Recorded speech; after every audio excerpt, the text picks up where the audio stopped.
Whoa, look at that. We've done it again, ladies and gentlemen. Welcome back to the CaliRADIO Shack. We're here, and I've positioned the camera in such a way that I'm perfectly placed in the frame when I sit down in the chair. When I stand up, however, head's wildly out of frame. But what are you going to do about it?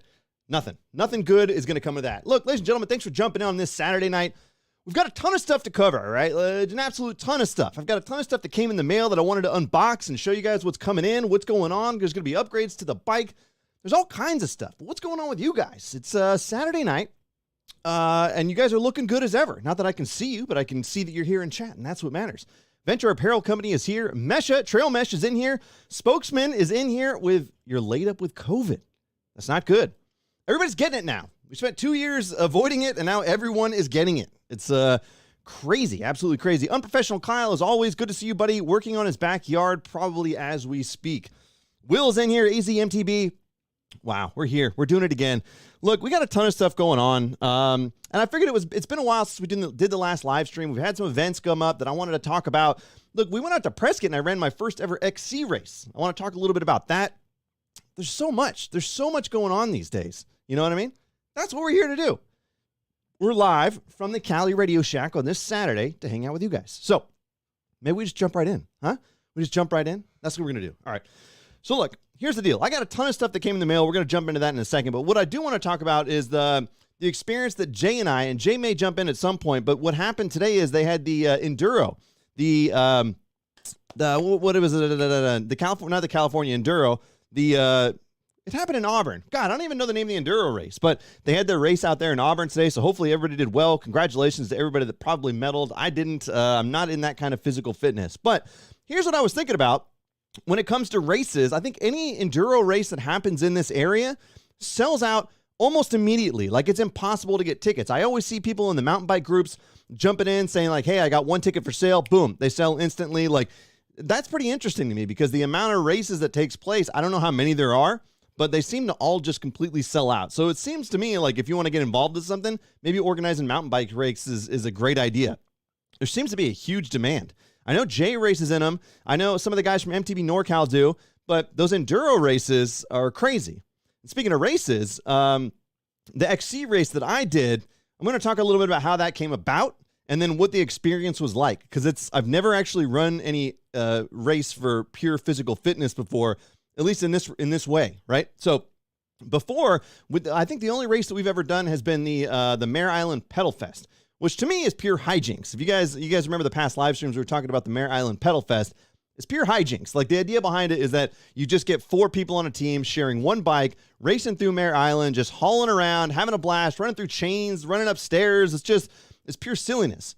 And that's certainly something that I gravitate more towards than a traditional style race. Now, this race that took place in Prescott, and by the way, I was well-trained to learn how to say Prescott, because for a long time I was saying Prescott. It's not the case. It's Prescott. They'll hold you over the coals for that one. But so I went out to Prescott. The guy who organized the race reached out to me, the Whiskey 50, or I guess technically the Whiskey Off-Road. Todd reached out to me. He said, I dig what you're doing, man. You want to come out here? And I was like, yeah, why not? I'm always open to new and interesting experiences. I really didn't know what to expect. And especially going in, like, really the week of, I was like, Todd, I don't know if I can do the 30. I might just do the 15. And they really just do, what I've just come to discover is they really do the 15 as more of like you're here and you can be a part of the race. But they go all in on the 50. And the 30 is like a mid-ground, right? And that's kind of what we did, especially coming from like no experience with XC racing whatsoever. So I was like, all right, you know what? I think a couple days before, I was like, all right, I'll do the 30. I'm wildly unprepared, but I did a few rides out here that were approximately, I don't know, like 15 miles or so, and I felt pretty good. I was like, it's probably going to be pretty easy. You know, I knew it wasn't going to be easy, but I knew that it was going to be intense, but I didn't quite know what to expect, and that's the best way I could describe going into that race. Sheer unpreparitude is the best way that I could describe how I went into the Prescott Whiskey Off-Road race, because I didn't know what to expect from not only from an XC race or any race in general, but more importantly, the trail systems out there. Never ridden them before, no pre-running, nothing like that. We came in a day or two before. We were able to get one little ride around the lake in, but that was about it. So we're talking about coming in wildly unprepared. Like, again, no clue what to expect. Didn't even know, like, how much water should I bring? How many aid stations are there? I probably could have looked at a map. I probably could have asked someone. That's not what we did. What we did instead was we filmed a bunch of silly reels, which you guys probably saw. You guys noticed that I did basically social media takeover for Epic Rides. And that's something that Todd reached out to me. He's like, look, hey, you want to come out and just take over the social media for the couple days of the event? And I was like, yeah, why not? That sounds great. It turns out I'm good at talking to the camera. So we filmed a couple reels for them. They dug what was going on. More importantly, as a whole, and we'll talk about the actual race itself, more importantly, as a whole, the event was organized in it was really well organized. Like, when I talked to Todd the first day that Jay and I showed up, he basically, we got an opportunity to talk about this race. He's like, hey, let's circle up. Let's figure out what we need to do. So we circle up, and Todd just comes up. He's like, hey, what's going on, guys? Like, you would never know that there was a major event about to happen the next day. Like, he was just chill. And you realize, like, how many years he's been doing it.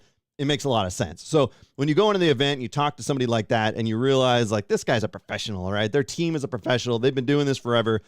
Absolutely awesome. So just talking to him, it was sheer confidence inspiring. So you go in and everything's well organized. The race takes place and all that stuff. But more importantly, they had live bands. They had, local vendors, food vendors. It just turns out that Prescott's a pretty rad town. I had no clue. Kind of a cool historical town. A lot of places to eat, a lot of places to drink. They have Whiskey Road right there. So there's tons of, debauchery to take place. You can actually walk into the bars that were frequented by like Doc Holliday and those guys. So it's like pretty interesting. Now, fun fact, after that event, maybe a month or so after that event, I just got it in me that I wanted to watch Tombstone, totally unrelated to the race or anything else. But I was like, you know what? I feel like watching Tombstone because it's one of the greatest Westerns in history. And so I put on Tombstone. And if you guys haven't seen Tombstone, what are you doing? Just get out of the live chat and go watch it right now. Okay. I'll see the viewers drop. It's fine. I'm okay with it. Look, I went and watched Tombstone, and little did I realize that they're actually planning to go. Like, they're like, oh, let's go to Prescott, whatever. Like, they actually mentioned some of these old towns. And I'm like, wow, maybe I don't know as much about American history as I thought I did. Not that I thought I knew about American history, but it's very clear that I have very little knowledge of American history in general. So that's a lesson to be learned there. But the Whiskey Off-Road, what an event, man. Okay, first of all, if you guys know Jay, a.k.a. Bike Some, you know that he's incredibly fit. Okay, the guy rides every day. And he races enduro and all this other stuff. So one of the reasons why I wanted to have him on board is essentially like somebody that could speak reason to me. And like, he's never actually, from what I understood, run much of an XC race before because he's an enduro guy, right? So we both jump into the Whiskey 30, and his starting line is before mine. So I'm still to the wire trying to shoot one more reel for the Whiskey Off-Road page, the Epic Rides page, before I take off, Jay's already gone. He's already gone. So I've got, you've got 10, 15 minutes between each one. Dude, they had, and if you guys aren't aware of this, they had over 2,000 racers, okay? They had over 2,000, okay? Then that's separated between divisions. So you had the Whiskey 50, the 30, and the 15 took off. They did Friday. I think they ran Friday. So, but like, we're talking about like huge divisions. Like they would just like, they would start, and then you would just sit there as everybody started getting past the start line, and then you'd slowly start going. So it was like, a race in its purest form, but also like just pure mayhem at the start. And you start to weed out people immediately.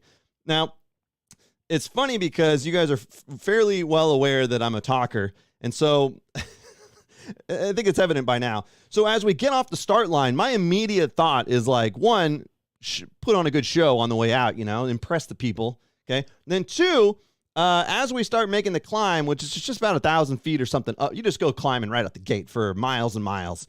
As we were climbing, I just kept talking to people, which probably wasn't best for like a long-term race that took me like 4 something hours or whatever. I'd have to go look at the specific times again, but it certainly wasn't short.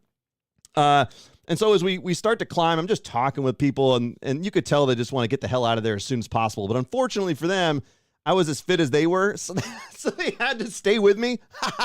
Suckers. So they're sitting there, and they're rolling with me. And so I'm just talking their ears off about all kinds of stuff. And I probably told them to smash the like and subscribe button. Who the hell knows? But anyways, we finally make the climb. And it turns out that the race, like, again, I brought a couple water bottles. This is the one time, like, I normally, like, I'll bring a Camelback full of stuff. Like, because I'm like, let me over-prepare. Again, a scenario where I didn't quite know what to expect, how many aid stations there'd be along the way. And so I'm running with multiple water bottles in this race. and it's certainly not enough. I probably should have just brought my Camelback with like 3 liters and just filled it the hell up, but it was fine. I was able to get to aid station and whatever else. But like, why would I do that when I know it's going to be like one of the biggest rides of my life, and I decided to wear my hip pack instead of my actual back to back. Yeah. Anyways, we got an unboxing tonight to cover that topic exactly tonight. Although there we go. Anyway, so the whiskey, it was cool. And then we work our way up, and it's just arduous as hell, man. And I realized, like, one, again, coming from maximum unprepareditude as I was, I just didn't know how far I was in the race, nor did I know how far I had to go. So at this point, I'm somewhere in the race, and I'm just like, I don't know how hard I should push, because I don't know how far I've gone. I don't know how far I've got to go. And that's either a benefit or a detriment. I'm not quite sure. I've never figured that out yet, because think about, for example, like if you knew that you still had 10 miles to go, you'd probably be hating your life, right? But if you don't know, you're like, well, it could be any moment that I'm done with this race, right? So you got to weigh the scales on this scenario. I had no bike computer, no nothing, didn't know the route, nothing like that. So I found that, like, as I got towards the back, I was cramping for probably the last 8 miles, if I had to approximate on that. And then every single time you round a corner, okay, towards the end of the race, and this is like, I say to end like the last 6 miles or something, because we're over 34 miles and like 4,000 plus feet of climbing in this whole thing. Every single corner you round towards the end of this race, which is probably, again, like the last 6 miles or so, everybody's like, this is the last climb. These dirty liars. Every single time it was a lie. And I literally was telling people, like, is it really this time or is it not? Like, and so a bit of Mountainese thrown your way. As a side note, I have never had so many pickles shoved in my face in my entire life. During the course of this race, I have discovered that racers enjoy pickle juice and pickles. And it was just, like, hey, you want a pickle? No. I actually didn't decline a single pickle the whole time. It was fantastic. There was one aid station that they had donuts and they had bacon. And I basically, okay, here's another funny part about me not knowing how races work, okay? So when this happens, I'm coming up to the first aid station of the day. At this point, I'm already like, okay, I don't know what I'm getting into here. And so, like, I come up to the aid station and I just see all the tables, just like you ever watch those old movies that are like Viking movies, or like, they come back from a battle and on the table there's a giant feast and they're all just like eating giant turkey legs and just chugging wine, and just like, this is the table that they've laid out in front of us, okay? This table is full of stuff, just full of stuff. So there's just everything. And then one of them was bacon, donuts, of course, pickles. They're fascinated with pickles on races. So there's just tons of stuff. And I pull up, I lay my bike down, and I'm like, this is great, buffet line. So I grab a plate. I'm just like sitting there eating, as you slowly realize that everybody else that's coming to this aid station is hauling ass, grabbing a donut, shoving it right in their mouth and taking off, and I'm like, it takes about a minute for this to set in that I should actually care about my timing. No, I was out there for the experience. Okay. So, so everybody, the guy, like, literally at the aid station, he's like, whoa, this guy is stopping for lunch. I was like, wait a minute. I don't think I'm supposed to just stay here. Okay. Lesson learned. So I grab one more piece of bacon and take it off, and I'm literally chewing while I'm pedaling. Lesson learned. Okay. Paul's been there. Paul's done that. He has, Paul has run the gamut. Haven't you, Paul? He's run the gamut of XC races. He's done much harder races than I have.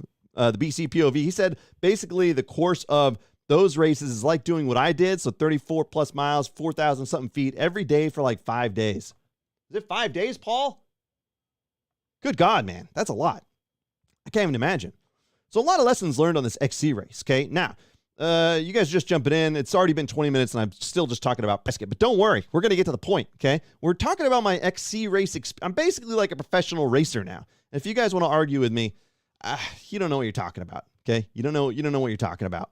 So yeah, basically, there's another lesson I learned. Okay. I will say this, because one of the things that the old Brian, BKXC, said one time about XC racing was the fact that, like, in the BC bike race or whatever it's called, like, people travel from all over the world and they pay a lot of money to get involved with this race. And so there's a lot of stakes on the line for some of these guys that travel across the world to come into a race. And they're much more stubborn when it comes to, like, pulling over and things like that, because they want to set a time. They got their pride. This wasn't like that. Todd, the organizers, Epic Rides in general, overall had a great speech Friday night and laid it out for everybody and said, look, the number one thing, take care of people on the trail, have fun, you know what I mean? So they kind of really did lay the ground rules and establish that the point of the thing was to have a blast. Obviously, you want to do well, but just be cool, man. If somebody needs help, he's like, stop and help them. Don't try to go, oh, I need to set the greatest time in the world. Just stop. And don't do he was like, don't do one of the things where you ride by like, hey, you need any help? And just keep going, you know what I mean? Like, he's like, look, stop, help him out. So it was really good experience. And overall, the crowd was very cool. Like, meaning like, if you wanted to make a pass, they were pretty accepting of that. They would let you pass. I wasn't passing that much because I would oftentimes just come up to people and start talking to them. And so I didn't do a lot of passing. Now, after looking at the footage, when we got done for the day and we were happily survived, Jay would show me his footage, and he coined the phrase fast downhiller on your left, because he showed me the footage, and as he's riding, he's just hauling ass, wham, just slamming up. Jay would create his own lines. I don't know why he's not here, probably because he raced today, but he would make his own lines down this race and run up the hillside around someone. So instead of like running him off the trail, Jay would create his own trail and make the pass. Like, impressive as hell. So he would just kept showing me footage over and over again, like fast downhill on your left. He'd be like fast downhill on your left. You know what I mean? It was a sight to see and a sight to behold, and I was impressed. Okay, I was impressed. What more can I say? Impressed is the word I could use. So I learned this. Now I also learned through the course of this race, this whiskey off-road, incredible experience. Two other main things. One, if you guys have ever done this, by the way.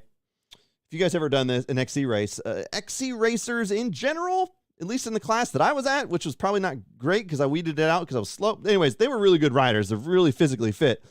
Apparently, they're not great at downhill. Now, that could be a side effect of the bike having low travel, or it's just that's kind of all normally when we go ride, we ride up a hill, right?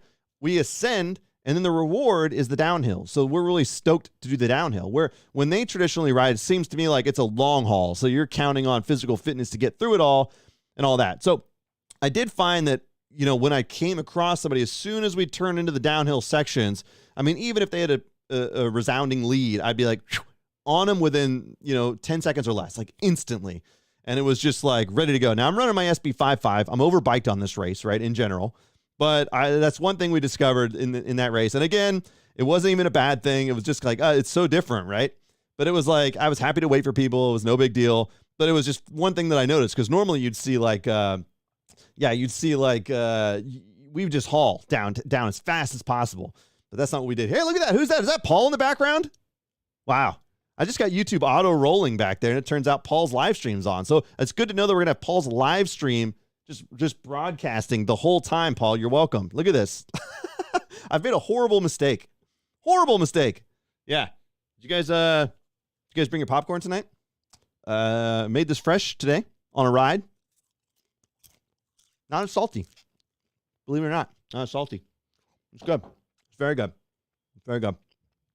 Yeah. Another thing I learned. Final thing. We're going to talk about Prescott, and then we're going to move on. All right. Trust me. Everything's fine. It's under control. Prescott. Hell of a town. Trail systems were really good. They were really good. But I did discover something once I was able to, I don't think I've ever, at least in a very long time, had to push myself as hard as I did. And not that I'm like a physical specimen or anything like that, but meaning like towards the end of the race when you're got about 8 miles and you're cramping up and all that stuff. And like there was parts of that race where I was like, dear God, man. Dear God, get me off of this trail. I've got to get out of here. I've got to survive. I've got to get out of here. I don't know how far I have to go. I don't know how many climbs I got left to do. I don't know if my legs are going to seize up at any moment. Like it was like all these things going through your head. You know, you got people on the side of the things telling me it's the last hill. It never is. It never is. But you slowly work your way up, and it's like, again, any like leg pump could have just seized my legs completely. Towards the end of the race, you just re-riding past cramped people. They'd be sitting on the side of the trail, just cramped up. So like in terms of pushing myself, like literally going like, I don't know, I don't feel like I can go any further, but I have to go further because I have to get out of here. You know what I mean? I have to get out. So like it's punishing. The last couple of miles were very mentally and physically punishing for me. It's just the unknown. I didn't know the trails. I didn't know how far I had to go. And then when you finally hit the wheels on the pavement, coming off of that, it's like a disbelief almost. Like I was like, we're just jumping into another trail. There's no way this is it. And we finally like got out to the road. They're like, oh, it's all back to town from here.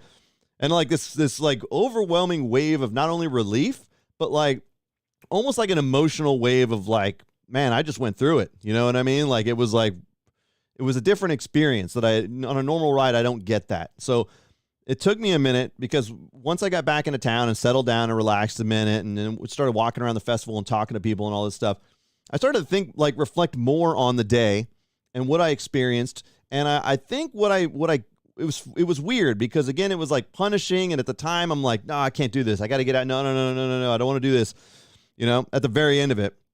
And then as you think about it, and I talked to Jay, I was like, it's funny, though, because like a few hours later, I was thinking about it. And I'm like, I think I could put up a better time than I did, you know? And that's what's going through my head, which is weird, right? Maybe we're gluttons for punishment. I don't know what it is. There's something about it. But like a part of me wants to go back and do better next year.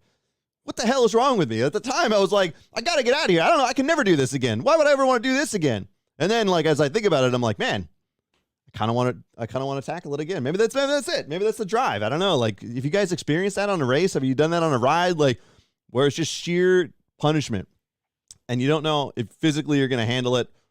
Have you guys had that? You guys let me know down below. We're going to catch up on chat here. I'm going to try to read out the questions. So we will upload this in podcast form later. And then we're going to get to all the stuff that I have sitting right next to me. There's a ton of stuff. And we're just getting started. It's only a half hour in. I'm glad you guys are here for a Saturday night, you know. Adamok, he says, pickles shoved in your face sounds like a big win for everybody. Adam, you make a great point. You make a great point. That's a win-win all across the board. Paul's here. Yeah, we got Inception going on. Paul's just going to be rolling in the background. What a horrible mistake. I should have put a just goddamn logo over there. But Paul, you're front and center. You're here, Inception, in chat, and you're on the TV in the background with the axe right above your head. Very menacing. Very menacing. Wade Jane says, Joe, I did Downieville today after asking you about the snow the other week. Great, man. How was it? I have to imagine that the snow up in Downieville has melted substantially. Like, it was warm out when we went. It was melting pretty fast, but I have to assume that it's pretty close to done. My understanding is you can get the shuttles all the way to the top now. So Downieville's almost in prime condition. Now you can report something different, I'm sure, but you got to let me know. All right. Like, Wade, if you're still here, let me know. But Downieville should be running almost in prime conditions. Paul says, literally done that after every single race. Yeah. So that's like, again, having never run a race before, it's a new experience for me. And now I'm like, man, like, why do I want to do it again? I don't know, but I do. And I think, again, overall, the experience was incredibly positive. Like, not only were the organizers incredible, they were all super supportive of what I was doing. We walked in, Jay and I, and just kind of like, didn't take over the place, but like, they were so accepting of whatever we needed and whatever we wanted as silly ideas I had. They're like, yeah, whatever you need, we'll hold the camera for you or whatever. Like, awesome. And they had a lot on their plate, mind you. They had live concerts to line up. They had racers. And like, there's a lot to do. Tons of volunteers. But I would happily do it again. It was a really good experience, and God, I'd still do the 30. I wouldn't do the 50. I'd have to do some major physical training for that. Major physical training, and it's just not. It's not going to happen. All right, I'm not that crazy. But the 30, it's okay. Speaking of which, look at this. Okay, look at it. This is one of the first things. Okay, hold on. This is one of the first things we got today. We got a ton of stuff. I got a ton of stuff here, but this is one of these goes to Jay actually. But this is the glass they sent us, which is pretty cool. Whiskey Off-Road right there. So we got a mail call for the Whiskey Off-Road. I think they were originally going to give them out at the event, but it didn't work out. But there you go. First package of the day. I got a couple of those, and Jay gets one of them as soon as he gets done. He was out at the Mammoth Bar Enduro today racing, so I'm sure he did great. Although, and if you guys aren't aware of this either, you guys know Bike Some, Jay, he's I think officially, would you call it like a rep for Norco now, right? Because he drives a van around for Norco. So that's pretty awesome. Good news for him. He's working in the mountain bike industry now. How cool is that? All right, so there we go. Look at this. Look at this inception happening right now. Okay, hold on. Okay, you guys want to see some other cool stuff that I got? All right, we're gonna pound through some mailbag stuff real quick. Okay, another thing that came in. And I don't think the guys are in here right now. It's weird because we're only at 32 viewers. Normally, it's like double that. So I bet YouTube's just forgetting all about me now. Despite the fact that the shorts have been wildly successful on YouTube. More successful than any other highly produced video I've ever made. Are you guys aware of this? I've been taking my reels from Instagram and putting them on YouTube as shorts. 600,000 views on a couple of them. I've got thousands of new subscribers. It's crazy. So like, who knows if that equates to anything? Doesn't matter. We're all just having fun out here. That's all I can say. The short video has been fun. All right, next thing up is from East Bay Rippers. If you guys don't know these guys, you can follow them on Instagram. They're a pretty rad group of guys out here. And as the name suggests, they are indeed rippers. They shred. It's like a shred extravaganza. So what I got from them, and if you guys haven't seen this shirt, I told Justin, who's one of the East Bay Rippers, I'm stuffing this into my groin here. I told him, I was like, I got to have that shirt. So I ordered the shirt. And if you guys haven't seen this one, how cool is that? You know what I mean? It's too good. It's too good. So if you guys haven't heard of the East Bay Rippers, this is a cool ass shirt. And I know, for example, like Normal Mountain Biker rocks this one. You'll see, I have a feeling this one's going to get bigger and bigger. It's a good logo, man. And especially for people that are really trying to build trails, they know the struggle. Okay. So this is a pretty cool, I'm stoked about it. So East Bay Ripper sells this. So if you guys want to get your hands on that, no, I'm not plugging them. They didn't pay me nothing. All right. Even though I'm going to make Justin pay me $1 million for that mention, but no, it's just a cool shirt. And that's like, that came in. I've been meaning to open that, but I've been stacking stuff up because okay, look, I know it's Saturday. Who knows what's going on? Doesn't matter. All right. So there's a couple really cool packages that came in, and I'm glad that, here we go. I'm glad that War Within is in here, and Will's in here too, because they're Arizona folks, so they know what's going on. Oh, here's another thing before we get up to it. Have you guys used this? Goop reached out to me, and I've talked to them several times. In fact, Paul, you and I, when we were in Sedona, what did we do? We talked to them. We did a live stream right at their booth, because we were live streaming, and we were doing an Ask Me Anything on a live stream, and we talked to Goop. So I talked to Goop. They reached out, and they're like, hey, can we send you some stuff? And I was like, yeah, you guys let me film at the booth. Absolutely. You guys are rad. And from what I heard, it is a cool product. So if you guys haven't used Goop, I've never tried it. But my understanding is you just throw it in a tire and psh, it just fills it right up. So I was like, yeah, let's send it over. Let's give it a go. And it comes with like a strap so you can strap on your bike. It says with it. Here we go. All right. Yeah. Okay. Anyways, this is cool. This is cool. I'm going to check that out for sure. I definitely want to give it a go. Now, the question is, do I actually use the product in the way that it's intended, or do I make a funny reel out of it? That's up to debate. What do you guys think I would do with it? We'll see how it goes, huh? Yeah. Hopefully you guys are here. Thanks for being here. It's 30 minutes in. You guys got your popcorn? Huh? Oh, God. I almost made a mess. You guys got your Chamois Buddy popcorn? Huh? You guys strapping in? We're just getting started. Little ASMR for a stream. Little Chamois Buddy popcorn. Okay. There you go.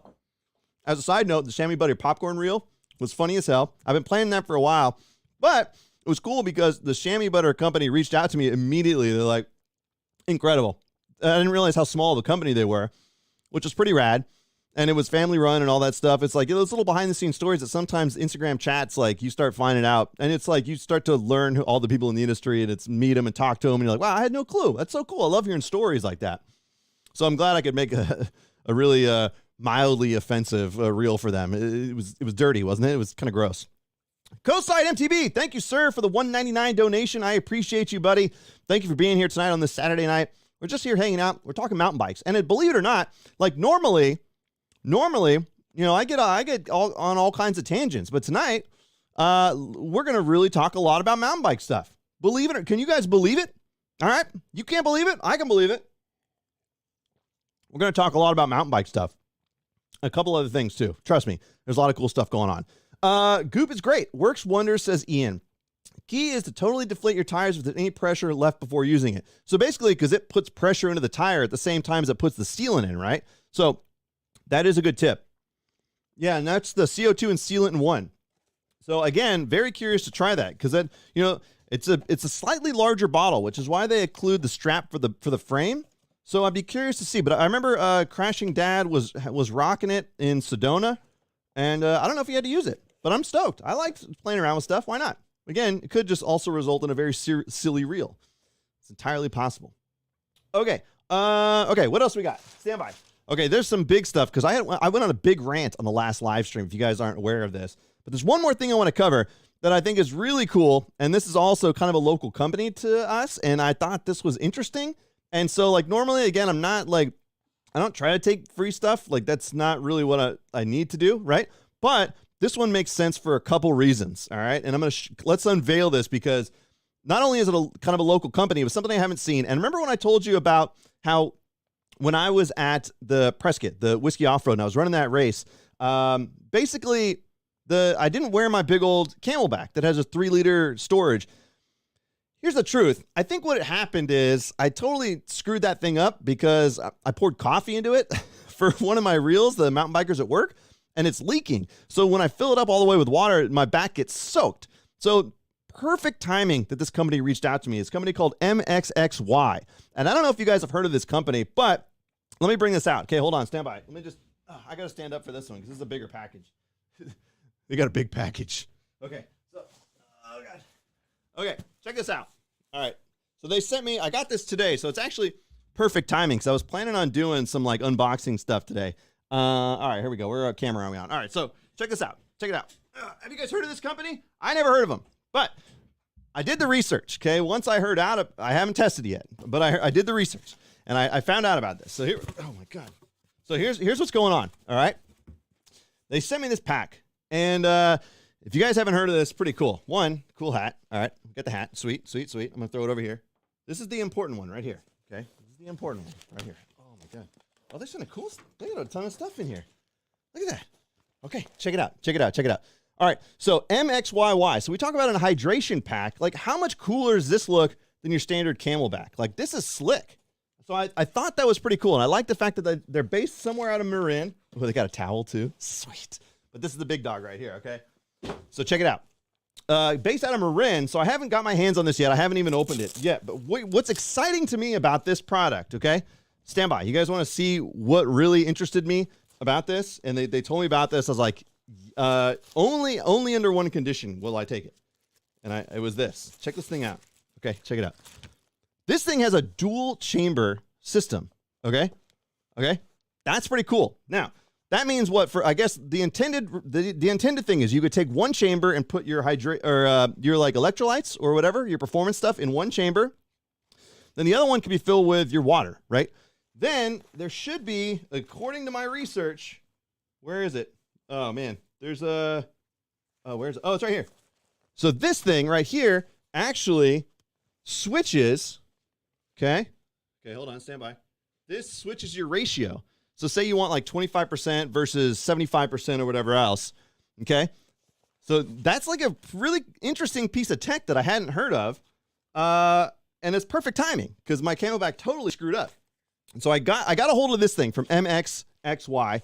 I'm going to put a link, so guys, don't go to their website yet. They sent me a link. If you guys dig it, like you can click on that link and check it out. The bottom line is I have an idea for a reel with this thing, and I'm sure you guys are already thinking of what I'm thinking, okay? But you're going to get ready because in the next couple days, there's going to be a good reel on this one. But I thought that was pretty interesting, and when they approached me, I said, only if I can make this reel idea that I've got in my head. And they're like, yeah, absolutely. I was like, boom, send it. Let's go. So this is going to be cool. I'm actually stoked for that because it looks cool, and there's real potential there. So yeah, co-side. You nailed it. You nailed it, co-side. That's exactly what I said to them. And they said, because normally brands would be like, no, not with our product. The product is really meant for this or whatever else. They were like, yes, cocktails. So expect that coming soon. Now, I literally came in the mail today. That's the first time I opened it. That's the first time I got eyes on it. So that was my first thought also. Boston Dawn, MTB, you guys are like-minded like me. So it's, again, they sent me the info. They're like, we'd love to send you one. And I was like, here's the conditions. And there's like, not really conditions. That sounds pompous, doesn't it? I was just like, here's what I would do with it if you send it to me. So I'm just telling you, if you send it to me, this is what I'm going to do. And they're like, yeah, let's do it. I was like, yes. So that's a win. Totally cool. Expect that soon. I've got a good idea for that one. So that's going to be funny as hell. Octodad is hunting turkeys in New Zealand with my potential son-in-law. Your potential son-in-law. What are you, grooming him? All right, fair enough. The long XC race. Octodad, you're going to have to go watch the replay because I talked for about 30 minutes about the XC race that I did, and I don't want to bore anybody else with it, but there was a lot of good experiences, an incredible experience overall. Super fun. Okay, now, for you guys that are just jumping in, thanks for being here on a Saturday night with me. It's the Calirado Kid. We got a lot of great people in chat. We're here hanging out, and I appreciate you guys taking time out of your day to come spend it with me. We're talking mountain bikes tonight. Guarantee you we got a lot of mountain bike stuff to talk about. Now, the next one is coming in, and this is pretty rad, okay? So, This next product, if you guys don't remember the last live stream I did in here, I went on a pretty sizable rant. I don't know if you guys remember. It was a pretty sizable rant about brakes and the bike parts industry and all this stuff and companies and whatever else. Well, guess what happened after I went on this grand rant about brakes and things like that?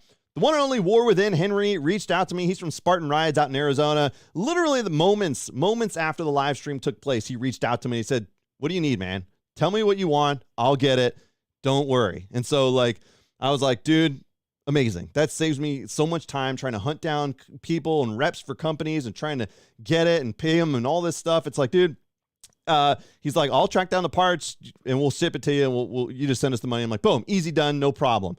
And so Henry from Spartan Rides, and JR is awesome too. If you guys know about Spartan Rides, they were in my recent YouTube video, the Arizona one, and they've been nothing but cool. What an amazing bike shop out in Arizona in the Phoenix area. I guess it's not Phoenix, it's some other area. But if you guys are ever out there, make sure you hit them up. I mean, even before I got YouTube famous, which it's still debatable that I am YouTube famous or Instagram famous or whatever else. Wildly debatable. In fact, maybe it's just in my own head. But even before that, I remember I went out to Phoenix for a work trip, and I didn't know much about it. I was still early in my mountain biking game. In fact, I had just only made like a couple videos on YouTube at that point. But I reached out to Spartan Rides, and I was like, "Hey, here's how I talked then when I was wildly inexperienced. Can I do you guys rent bikes or?" And they were like, "Yeah, we can rent you a bike. Just fill out the waiver and we'll get it." I was like, "But I don't have a vehicle when I'm in town, and could you, like, where should I ride, and how do I get the bike?" And this was happening. What I didn't realize at the time, because I didn't know a lot about the industry, the Sedona Mountain Bike Fest was happening at the time. So JR was out of town, and they were basically like, his wife just volunteered to pick me up, a total stranger. I still had the beard at the time, so it wasn't as creepy. To volunteer to pick me up with the bike, take me to the trailhead, and point me in the right direction. Who does that? All right, that's bonkers. That is amazing. Okay. And I've told that story over and over again. And I was telling them about that too. I was like, that's why I have no problems ever like coming to you guys whenever I'm in town, whatever you need. Like, it's so cool. Anyways, so Henry reached out. There he is in Chandler, Arizona. There you go. All right. So Henry reached out. He says, "Look, man, what are you looking for?" I told him, and here we go. So what we've got here is a failure to communicate. No. All right. Oh my God, it's heavy. Can you guys guess what's in this box? Can you guys guess after that long rant? Anybody? All right. Look, what I'm doing now for those that are listening to the podcast as opposed to the live stream is I'm pulling out a box with tons of paper in it, and I'm making a lot of noise for no reason other than your enjoyment on the live stream, on the podcast. Okay, let's just throw that over there. Okay, let's just throw this over here. Yep, cool. All right, and we're back. All right, what do we got in this box? Oh, baby. Okay, those are spacers. Okay. These I'm excited to get my hands on. Henry says these are top notch. I'll be the judge of that. All right. Don't tell me what to do, Henry. Okay, take it easy. How's he not in here? You better still be in here. All right. Look at this. Okay, what do we got? Rotors. So I'm going to go with a 203 up front and a 180 in the back. I've currently got a 180 in the back, but we're going to do 203 up front and a 180 in the back. First time running a 203. The fact that I know what brake parts are and stuff like that now, it's dangerous that I'm starting to learn about bike parts. Okay, so we got that. Yep. And then, Spartan Rides. Again, incredible. They made my job so much easier. Then, like, again, just nice having a professional help you out. Okay, then what we've got here is these are the Dominion A4s. Okay, Dominion, A4 front and back brakes. There he is. Okay, he is in here. Okay, so what we've got now is we've got front and back. We're going new brakes, baby, on the Yeti. That's what's happening. I am so stoked. The weak link on my bike has been the SRAM brakes. It has just been an absolute nightmare. So we have finally got to the point where we're upgrading brakes. And the reason why I actually went with the Haze is because there's a couple people. One of them is Jay Bike Some. He runs them, and every time that I get on his bike for just a second and I tap the brakes, they're punchy as hell and they break instantly. And I was like, "Oh, I want that. Look, I want that. Do you want that? I want that. How about you? Yeah, me too. Okay. Anyways, And then Justin Nemi also is rocking these things. So I was able to get the black ones. Henry tracked the black because they have the bronze ones or whatever. Get that out of here, okay? I want black. Okay, that's what I'm talking about. Stealth black. Oh yeah. Okay, so that's something I'm super stoked for. I'm gonna have all the stopping power in the world. Okay. I don't know what I'm gonna do with it because I don't have time to ride as much as I would like. But there you go. We're gonna be upgrading brakes on the bike. Dude, how cool is that? All right, the question is, will I install it myself? Highly unlikely. Highly unlikely. Why? Because, you know, if you guys are just new to the channel, which I don't think any of you guys in here are new to the channel, I once did a live stream in this CaliRADIO Shack where I tried to put on a chain. It did not go so well. So, yeah, we're probably just going to go with the old school, take it over to Ride BSC. Over by Folsom Lake in, what do you call that? Fair Oaks, and they're just going to take care of me. Now, the question is, will I make a video on it? I don't know. We'll see. I don't know if that's something you guys would want to see, but I definitely am excited, and I've been holding off on getting them installed and doing all that stuff because I'm debating, and I wanted to show them off, and I wanted to give Spartan and Henry the credit, but I also want to shoot you know, sometimes like the idea of like, oh, maybe I could shoot it at the same time holds me up because otherwise you could just bring it over. Like normal people could just bring their bikes over and drop it off. I should just put them on. I just don't want to deal with the bleeding and stuff. And honestly, like time frames is just really hard these days. But I'd love to just be there and heckle them the whole time. And then they like to give me a hard time too. All right. It's funny as hell to me. It's funny as hell. How many hours did I spend practicing the camera switch trick? Not as many as you'd think. Yes. Yeah, there we go. Okay, so those are, I think that's all the packages that I got in the mail. So I'm stoked. I got a ton of stuff, and I got a lot of things to work on. Like I've just got a slew, what would you call it? An epiphany? No, that's not it's not, you know what I'm trying to say. You know what I'm trying to say. Mm-hmm. Will says he was just at Spartan to buy a new derailleur a week ago. I'm firmly against pronouncing it derailleur, despite the fact that it is a derailleur or whatever you call it, right? It's like when you go to a restaurant and they have a charcuterie plate. It's like, dude, just call it an appetizer or what, like a meat and cheese. Would you like a meat and cheese plate? No, it's a charcuterie, a charcuterie. Come on, man. Oh my God. Unbelievable. Unbelievable. Okay. How's everybody doing, by the way? You guys hanging in okay? It's Saturday night. We're here hanging out. Look, I know it's weird me talking about actual mountain bike parks, but that's what we've done here. Now, couple other things. Oh, Paul Shin's in here. Look at Paul. I missed lunch with you guys the other day because I was out of town. I was out in Phoenix for work. So I know Rick was in town. I wasn't able to do it. But I wanted to go. I did want to go. So look, a lot of things have happened since Prescott also. Okay, like one, Dirt Days has happened. Dirt Days was a massive event. I shot a ton of footage out there, and I'm working on the footage. Now, it's been interesting because that's another local event, but I love mountain bike events, right? It's so cool. It's a great opportunity to get people together. I can firmly say that basically Dirt Days is almost like a small-scale Sedona because the location that it's held at is in Nevada City. If you guys aren't familiar with Nevada City, it's kind of up in the Sierras. Small location at the top of the hill, essentially, dropping down into the trail systems. Now, one thing that happens when you're at the Sedona Mountain Bike Festival, hey, look at that, I got my Sedona shirt on, is that you shuttle the trails. And there's local trails that you could ride to right from the fest also, which are rad. But then there's also all the big dogs, double blacks and stuff. Usually, like, you just shuttle out and ride. So tons of riding around Sedona, which is really cool. And again, opposite of Sea Otter, where Sea Otter's, you can race out there, but you're not really you're not just going to go ride casually like you can in Sedona. Now, Dirt Days, which is hosted by MTB NorCal, was an event locally here that was specifically designed just as a celebration of mountain biking, right? So one of the things they do that I really dig, that's really fascinating, is the event that they organize. Basically, instead of paying the fee to have your tent, right, or whatever, as a vendor, you donate the equivalent as a raffle prize. Now, as a result, the raffle is pretty incredible. Like, it's just bonkers. They give away tons of stuff.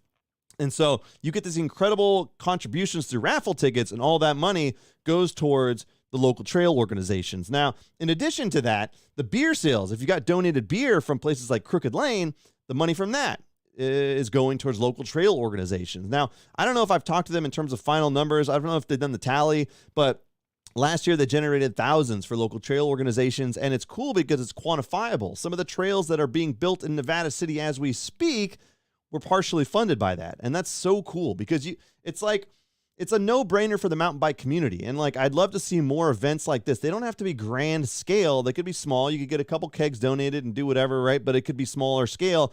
But seeing that money fed back into the system is really rad. And they built a new trail in Nevada City called Talon, and they built a climbing trail also, and they did it within 18 days. And the reason why they had to do that is because in that area, there is an owl nesting season. So they are limited in terms of the amount of dig time they could do, and especially having heavy equipment on the trail. So they were able to cut that thing in, climbing trail and downhill, in 18 days, which is really a cool story, in my opinion. A really big win for the mountain bike community here where we're at.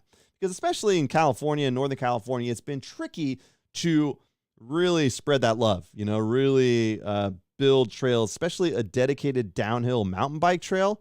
Absolutely bonkers and incredible. So it's been really cool. It was an amazing event. I gotta finish editing that video. I've been so caught up with other stuff and travel and all that stuff. It's really put me behind, but it is just amazing to see that. And I'd really like to see that sort of stuff pop up all over the place. Like at Sky Park down near San Diego, I think they do events, but just like, it's just one small community. It's like what I guess the moral of the story is, if you're a mountain biker, it's a no-brainer to go to an event like this. Basically, like, think about like, okay, so you go up to this event, you're going to get to ride mountain bikes, which is what you want to do.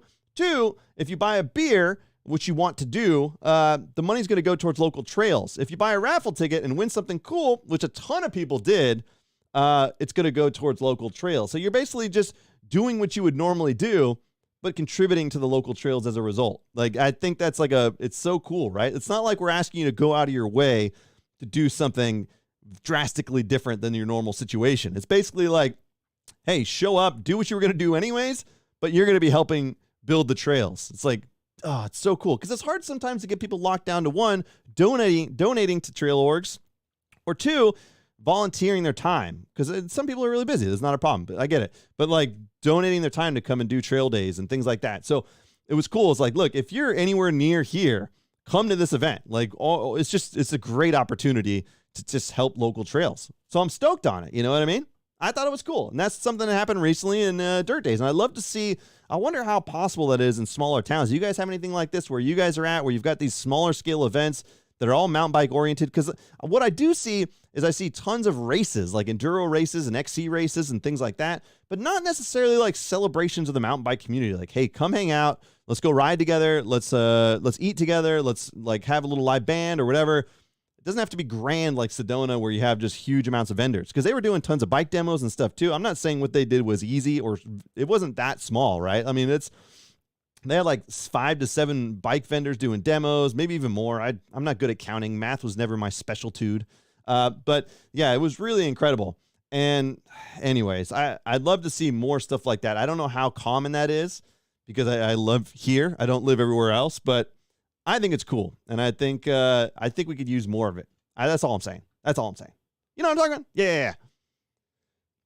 You have your RE20 in the roll-off switch in the low cut position. Shouldn't be in the flat position for your voice. Paul, I'm going to have you come over and just really fine-tune my studio. Let me see if you can hear the difference. Okay, can you hear the difference now? Does it sound any different? I don't know. I think it sounded lower earlier. Maybe not. Okay, you tell me. All right, there you go. Yeah, so Paul's in here. Good to see you. Coastside, did they send you an air fryer yet for your hot wings? No, I still like the idea of doing the hot wings challenge occasionally. Like the one that Brian and I did is still like one of my funniest moments. Like, I went back and watched that post and just was cracking up at how much we suffered. I would love to get even hotter sauces, although the bomb was just absolutely brutal. Absolutely brutal. Paul says derailleur. Yeah, see, I pronounced it right. That's pretty close. I'm catching up on chat right now for the moment. Henry's the man. Yes, he is. I've been very happy with the SRAM code RSC, says Steve. Interesting. I've never rocked those. I'm still rocking the baseline guide, so it's probably part of my problem. Charlie Hicks, thank you, sir, for the $9.99 donation. He says, for the popcorn reel, you funny SOB. Yes. Charlie, did you bring your popcorn? I made this morning on a ride, the chamois butter popcorn. I figured out the salt situation. We're really dialed in on this recipe. I think there's a lot of potential here. You know what I mean? I'm assuming that everybody in chat has seen that. I have to assume. Why the hell else would you be here? You know what I mean? Ooh, Slip997 says, Dirt Days was cool. I went down Talon, not very fast, on a modern but steel hardtail. Climb out wasn't fun for me. Yeah, it was a massive climb. But I will say one thing they did really well on this trail is they made this climbing trail out of Talon. And it's the slope or the degree, the head tube angle of the trail. Is that a thing? Paul, can you confirm the head tube angle of the trail is very mild? So you can actually make a very, it's a long climb out, but the grade isn't crazy. And one thing that's cool about the way they built the climbing trail, it reminds me almost like a Disneyland or something. So it's basically like crisscrossing all the way up. So when we did it, we went on a massive group ride with I feel like it was like 60 riders or something. Excuse me as I have a kernel in my throat. And so as you looked up, you would see just this massive line of climbers just going all the way up to the top. And it was it was good. It was also demoralizing because you're like, oh, now I know we have at least 17 more turns up there. Damn it. But it is a good trail. And I'm just more stoked than anything to see the development of new trails and sanctioned trails, which, it's a hard thing for the community sometimes. It's really hard. And that's why that shirt comes into play, right? Hold on. Wait a minute. Stand by. Okay, hold on. Oh, no, I'm just making a big old mess. That's why that shirt comes into play right there, doesn't it? Mountain biking's not a crime. If you guys need to track that down, I'm telling you, East Bay Rippers, these guys are awesome. They're awesome. Tahoe Mountain Bike Fest. Yeah, when's that coming up? That's coming up soon, isn't it? That'd be rad. Mesha, Dirt Days Rocks only takes me 3 hours to get there, but it's worth it. Yeah, at least you get to hang out all day and stuff. And realistically, if you planned ahead, you could maybe bring some family members too, because the camping is cool and it's close by. If you plan far enough ahead, there's stuff enough to do up there. Just hang out on the lake and do that. Mm-hmm. Oh, man. Paul has the hot sauces from the hot ones. Yeah, we did it once on a fireside chat. Boy, oh boy, was it entertaining. I had a blast. I thought it was funny as hell. Where is Mr. Unpro? He's still, he took a hit to the head at a concert and it messed up his vision. And as far as I know, he still can't drive, despite the fact that he got a new truck and all that other stuff, which is kind of unfortunate. Yeah, every now and then you got to tend to the mustache, don't you? 100% you do. So here's, what do we got? Oh, look at this. Yeah, there I am. Massive inception happening tonight. Is there any other specific mountain bike topics you guys want to talk about tonight? We've got a ton of stuff to cover, I think, but in general, we've already been going an hour. So I also like to jump into chat, right? Because you guys have fun stuff to say, fun feedback. Now, here's some fun facts and some updates for the channel as we move forward, okay? As we move forward with this whole Calirado Kid thing. Now, there's been a massive pivot, as you can see. There's less highly produced videos at the moment because of timing and travel and all this other stuff, but the shorter form content has been doing massively well for me. Just insane. Like, for example, that reel that I made out at Spartan Rides has officially hit 2 million views on Instagram. It's hit over 1 million views on TikTok, and it is doing very well on YouTube as a short at approximately 600,000 views there.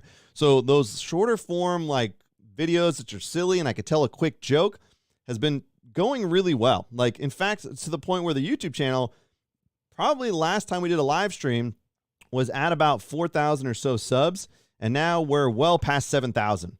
So, and that's all thanks to doing these shorts, like these short IG reels and putting them up on YouTube. And who knew?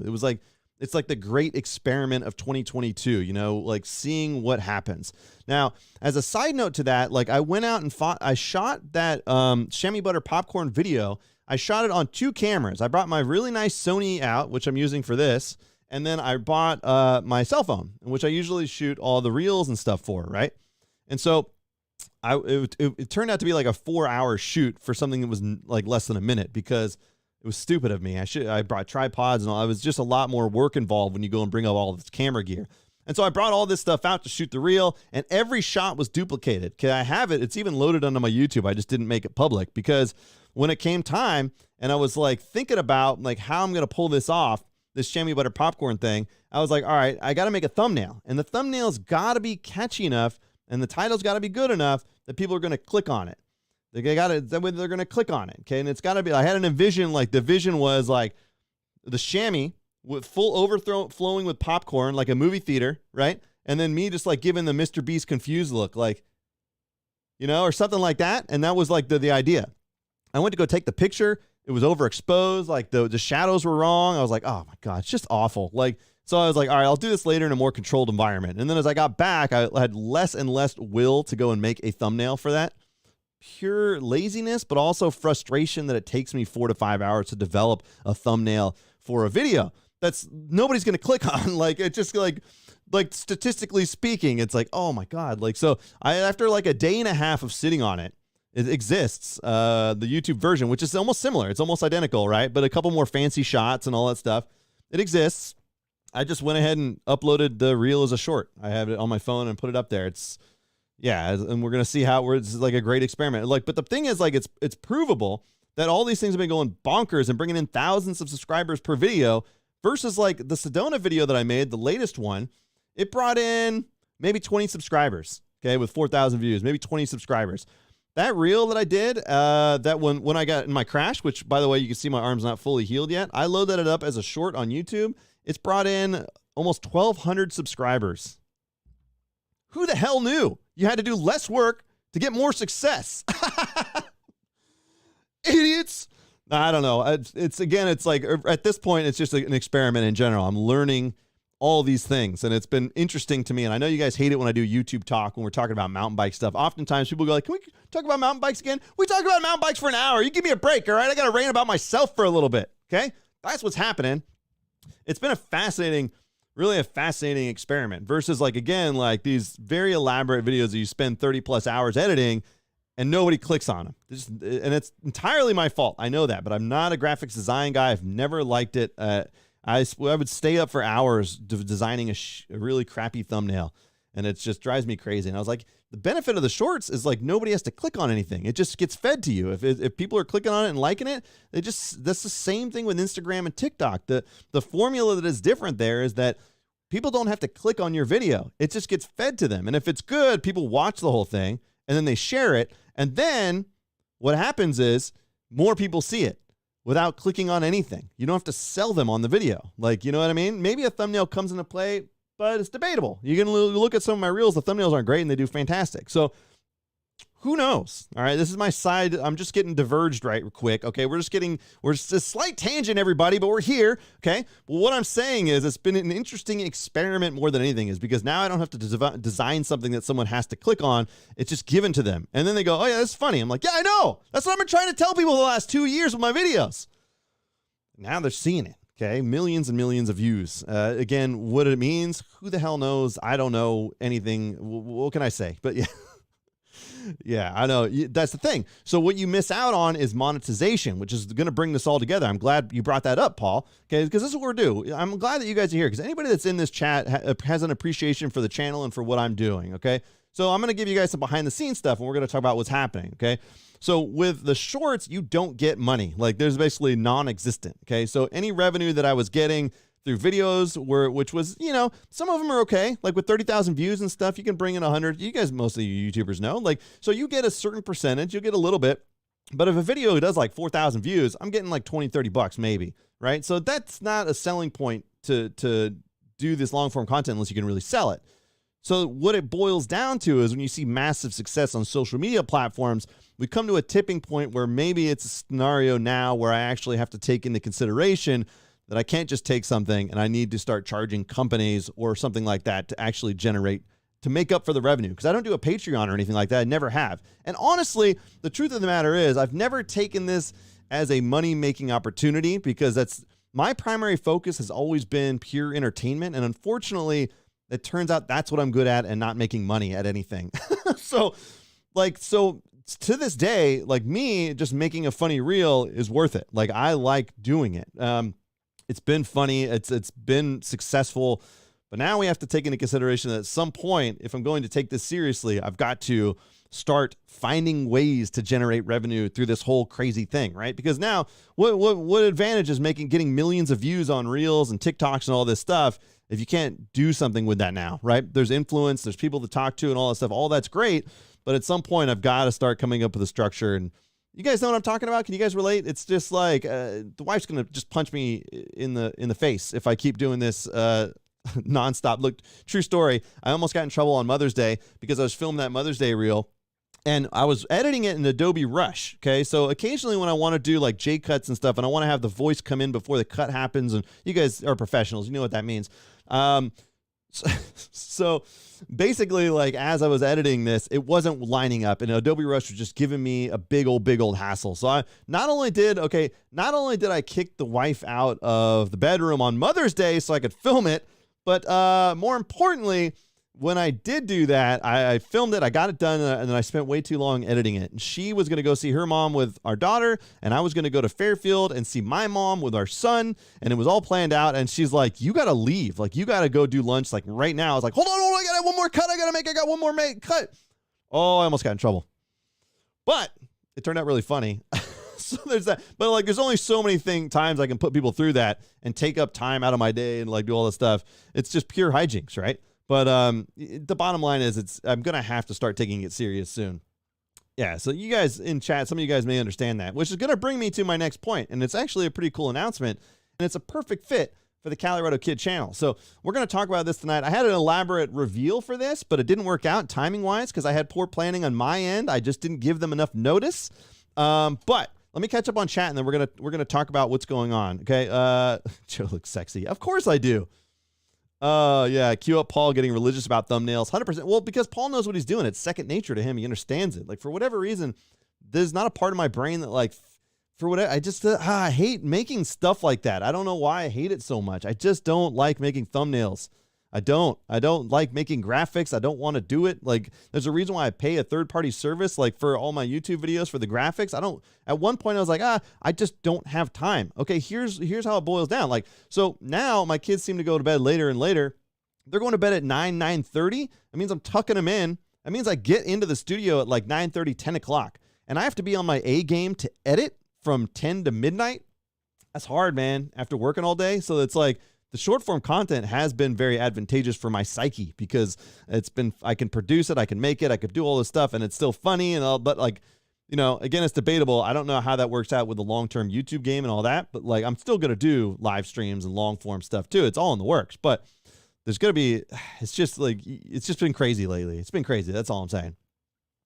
Hey, sometimes a video just hits, no explanation, just some random Tuesday, YouTube starts promoting. Yeah, 100%. One thing I noticed on Shorts is, for example, I'd upload a video, and then 20 days later, it would just go skyrocket. And then all of a sudden, there you go, 600,000 views. Who knows? So can we talk about sidewalk walking? Yes. Oh, God. All right.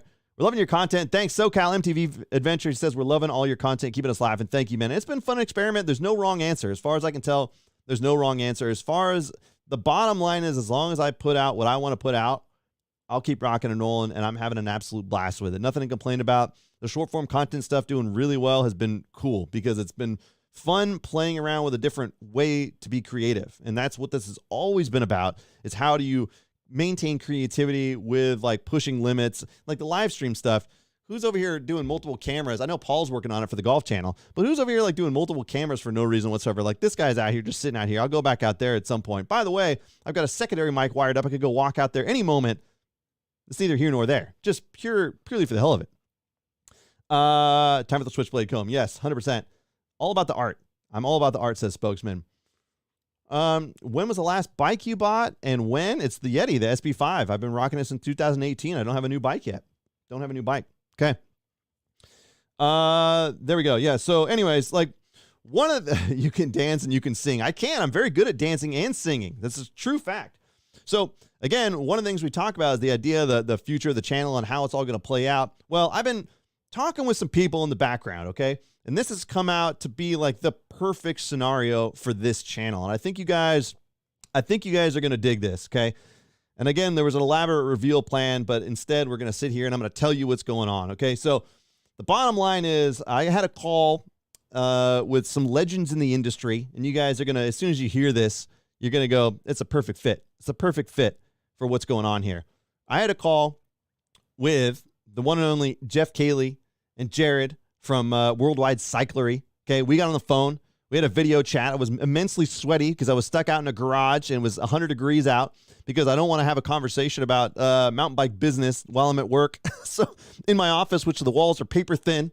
So I go out in the garage, just sweating profusely. The guys must have been like, what the hell is this guy doing?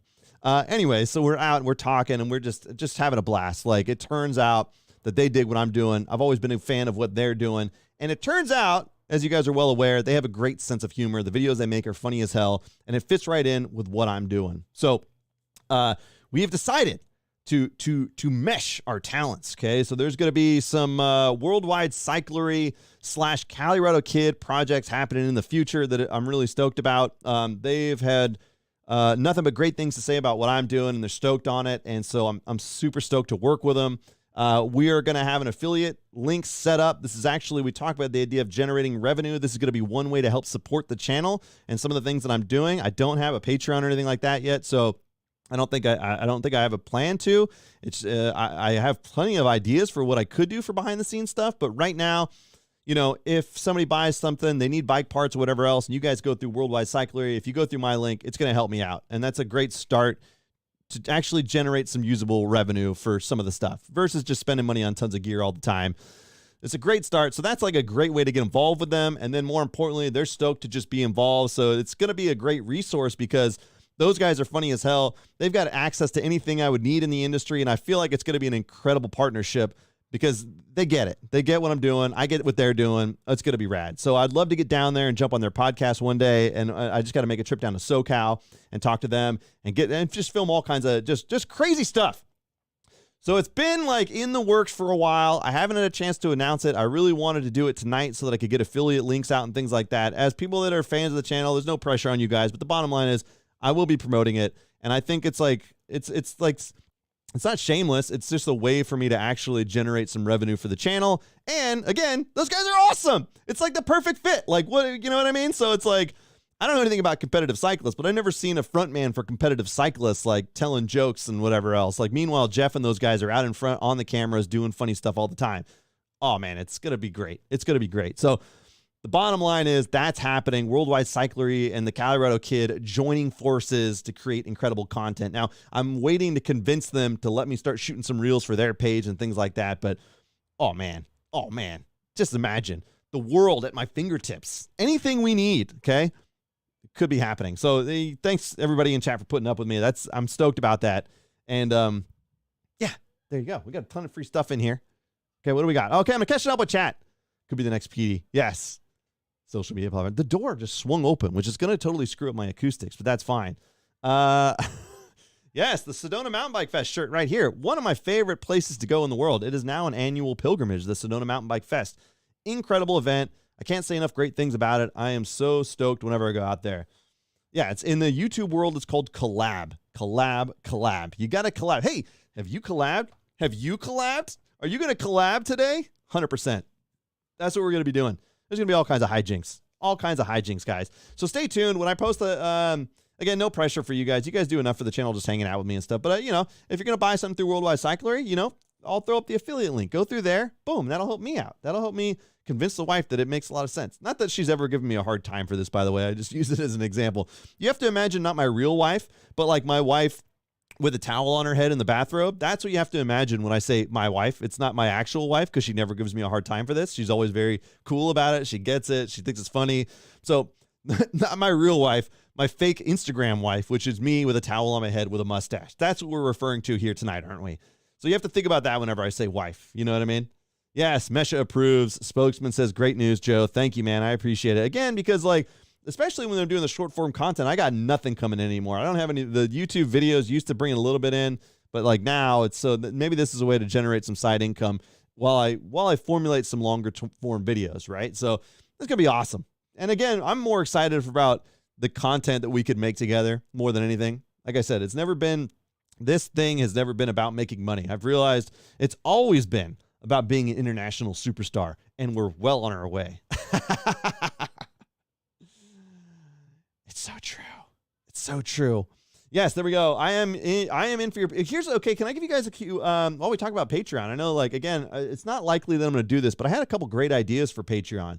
One, I would really like to go into a deep dive of like how I make things because I think that would be interesting, like how I made the video, like techniques I use, thought processes, things like that. I thought that'd be really interesting, but it's not, you know.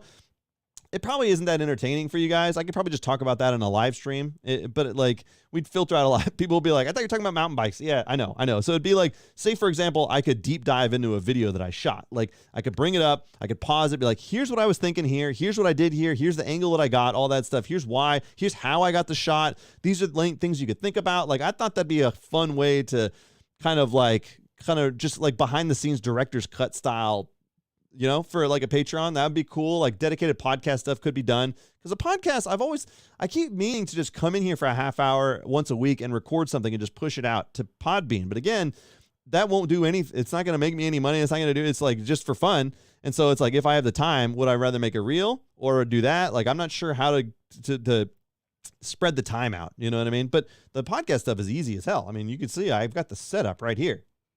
It's all at my fingertips. I just need more spare time in the day, right? That's really all it is. Yes, your humbleness is the greatest in the universe. That's what I'm known for, is humblitude. Yeah, I know. Do that now. No, wait, Paul, what are you talking about? Paul says do that now. Okay, Flowmentum NTB says, best to create revenue by promoting the people and products we all use and rely on. Patreon is self-promoting, your channel holder only. Love your work. Yeah, and that's, I think you're right. I think it's kind of been my point, is like, why drive somebody over there if I can like get people to pay me to highlight the product that I like already? Like, that would be a great way, because then you're highlighting not only, like, I like the idea of highlighting local companies, like even like stuff like Outbound Lighting. I've mentioned those guys nonstop because I love the product and they're super rad. And I'm stoked that they got their lights into the hands of Seth recently. And he did a ride out at Burn Peak. And I was like, dude, good job, Tom and the crew, on getting him the lights, because it's an amazing company. Like those little things like that, like I almost feel bad getting paid for that, because I'm like, it's just sick. I kind of want you guys to know if I find something that's great. And you guys already have your opinions on stuff. Everybody in here knows their mountain bike parts that they like. And is there something that you haven't seen that I could introduce you to? Who knows? I mean, maybe. I mean, that's why, like, oh, God, here we go again. I'm just reaching way down here. That's why something like this comes in. I'd never seen this before. This MXXY pack that was the dual chamber and all that stuff. I think that's pretty interesting. And again, like, you take that out, that's a slick looking pack, man. It's like, it's sick. They make a gray one that's really dope. But I was like, I'll get eyes on it for everybody. I don't know if you guys have heard of that before. Who knows? But I'm stoked. Anyways, like, I don't know. I agree with you. I don't know that the Patreon is the best answer. So the Worldwide Cycling is going to be huge. It's a great start. And now I can actually start paying attention to it. Does the collab with Worldwide Trail One include Trail One stuff? Anything. Jeff's involved with anything. Jeff and Jared and all the crew over there can get their hands on anything. And it's funny because my first thought for them was like, I haven't told them yet, but like we got a chat going. I was like, I kind of want you guys to send me broken parts, because I've got all kinds of funny ideas for reels and I don't even need usable parts. Like if they're broken, even better, because I don't have to worry about breaking them. So I kind of want to, like, it's going to be the weirdest partnership in history. They're going to be like, wait, you want us to do what? I was like, you guys, when you get done with a bike and it's broken, send me that part. I want all the broken parts. Like, they're going to be like, what did we get ourselves into? Like, they already are, because I got them in a chat and I'm just like talking their ears off of all these stupid ideas I have. $1 million ideas, okay? Multi-million-dollar ideas. I'm not going to divulge them here. They're trade secrets now, okay? We've got a working relationship. They're trade secrets. Trail Monster, thank you for the $5 donation, man. He says, one of Calirado Kid's biggest financial supports. Yeah, 100%. That $5 will go a long way. That's going to get me a beer or something. Maybe a new part for my bike, because I've got the brakes now from Spartans, and I'm stoked on those. That's really one of the final things I got to do on the bike. The bike is dialed in. I got the Onyx hubs. The brakes is a weak point on the bike. I'm stoked to get that in. Oh, man, the bike's going to be dialed. That Yeti is running really, really good, guys. Like, again, I've been out and demoed bikes, and I've ridden a bunch of stuff. When we're going to talk about Downieville in a second too, because I went out to Downieville and did another e-bike adventure, and I'm stoked to talk about it. But that Yeti is riding beautifully, absolutely great. Now that I've got like all these parts, it's quiet, it's working great. Oh man, it's feeling really good, and it really like it gives me no desire to buy a new bike. It's like, oh god, it's so stupid, because again, like, most of the people in the industry are buying new bikes once a year, once every 2 years or something like that. I feel like everybody's always rotating their bikes out for the newer bikes. This thing feels fantastic, man. It feels really good. It's still limited by the rider, as you guys are well aware. You know what I mean? As you guys are well aware. Yep, the trail and the hangover lights from Outbound, Charlie. You got it. Those are great. So we went up to Downieville again recently. Oh, let me catch up on chat, by the way. Backpacks aren't in right now. I know everybody wants to ride packless, which is why I made that packless reel, where it's the one guy who wants to ride packless and carry nothing, but then he has to ask everybody else for water and parts. You know what I mean? It's the nightmare scenario. Just wear a pack. I know. All right, we're getting caught up. Everybody wants fanny packs. I know Yeti's still running great, man. It's still running really good. Okay, so here's what we did recently. Another recent adventure of the Calirado Kid. We got our crew together, Jeremy and Vince. I don't know why Vince isn't here. I'm going to give him a crap for this. But Vince and a bunch of other guys, we went out, and Austin was out there, my ragtag group of friends, and we went to Downieville. Still early season for what we should have been doing, but if you guys know Downieville, it gets snowy at the top, and there was still some snow at the top, so the shuttle driver couldn't take us all the way to the top. But that's neither here nor there. That was the second day in Downieville. The first day we got into town, we rented some e-bikes, okay? The Santa Cruz Heckler is what I was on, which has the bigger battery versus the Bullet, correct? So I got the Heckler, which, by the way, Santa Cruz has finally figured out the color system on their Santa Cruz bikes. I don't know why I have to say Santa Cruz and Santa Cruz bikes, but they finally figured out the color system because the Heckler looked dope, okay? The Bullet looked like caca. Still that old purple and the brown, awful. Just awful. But anyways, that's not the point we're talking about tonight. There goes my Santa Cruz sponsorship.